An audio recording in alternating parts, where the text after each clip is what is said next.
बिस्मिल्लाहिर्रहमानिर्रहीम। अस्सलाम वालेकुम guys, welcome to math.cloud exercise 3.6 second year FSC। और आज हमारा क्वेश्चन नंबर 23 है। इस क्वेश्चन को हम दो मेथड से करेंगे, एक होगा डायरेक्ट मेथड, एक होगा सब्स्टिट्यूशन मेथड। स्टार्ट करते हैं इस क्वेश्चन को।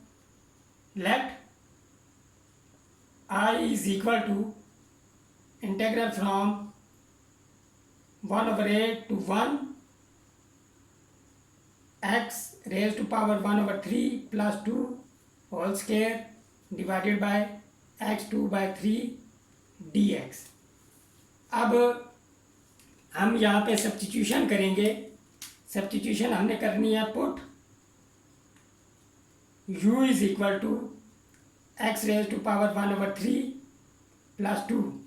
डेरिवेटिव लें या डिफरेंशियल लें। डेरिवेटिव लेंगे तो हमारे पास आ जाएगा 1/3 x। 1/3 में से जब हम सब्ट्रैक्ट करेंगे -1 को तो हमारे पास -2/3 आएगा और +2 0।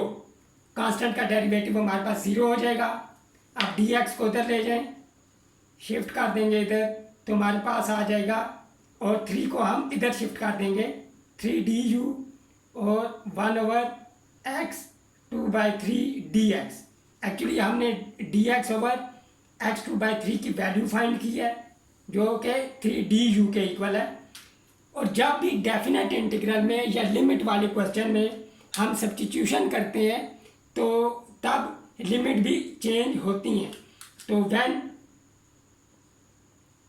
x इज इक्वल टू 1/8, अगर x 1/8 होगा तो तब u क्या हो जाएगा, then u is equal to, अब देखें यहाँ पे हम 1/8 पुट करेंगे, 1/8 पावर 1/3 प्लस 2, और यहाँ पे हो जाएगा 2 8 जो होता है वो 2 क्यूब के इक्वल है, होल पावर 1/3 प्लस 2। ये हमारे पास हो जाएगा 1/2 प्लस 2, क्योंकि 2 क्यूब पावर 1/3 2 के इक्वल आ जाएगा, और यहाँ पे हमारे पास 5/2 आ जाएगा सॉल्व करने से। और जब when x is equal to 1, x 1 होगा then u is equal to 3 आ जाएगा हमारे पास, क्योंकि x 1 पुट करेंगे 1 का क्यूब रूट 1 ही होता है, प्लस 2 3 आ जाएगा हमारे पास।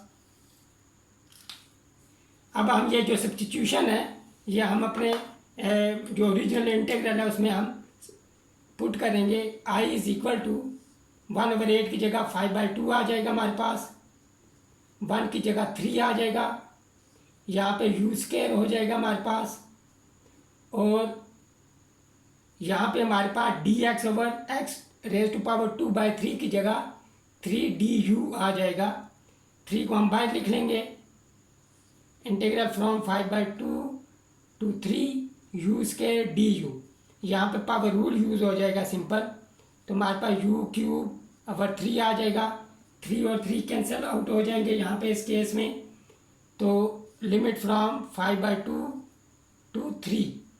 अब अपर लिमिट अप्लाई करेंगे 3 क्यूब हो जाएगा, माइनस लोअर लिमिट अप्लाई करेंगे 5/2 होल क्यूब, तो 27 माइनस हमारे पास हो जाएगा 125 डिवाइडेड बाय 8, क्योंकि 5 मल्टीप्लाई बाय 5 हमारे पास 25 होगा, और जब 5 से फिर मल्टीप्लाई करेंगे तो 125 आ जाएगा। तो एलसीएम लेंगे 8, और यहाँ पे 27 मल्टीप्लाई बाय 8 हमारे पास हो जाएगा 6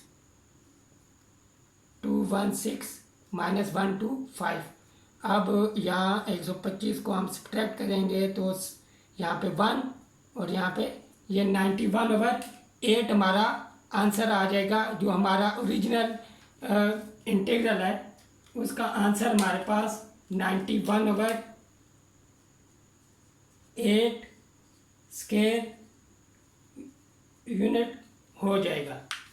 अब हम अपने क्वेश्चन की ज्योमेट्रिकल इंटरप्रिटेशन करते हैं। ज्योमेट्रिकली ये जो आपको रेड कर्व नज़र आ रही है, ये हमारा जो फंक्शन है, ये उसका ग्राफ है। और हमने जो एरिया फाइंड करना था वो फाइंड करना था फ्रॉम 1/8 से 1 तक। तो ये 1/8 है, ये 0.125 के इक्वल होता है और ये 1 है।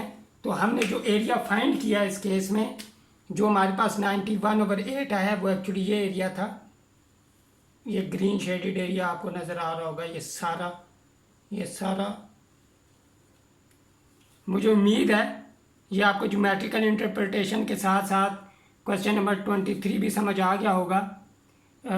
अगर आपको ये मेरी वीडियो पसंद आई है, इसे लाइक करें, इसे अपने दोस्तों के साथ शेयर करें और मेरे चैनल math.cloud को सब्सक्राइब करें। मिलते हैं नेक्स्ट वीडियो में क्वेश्चन नंबर 24 के साथ।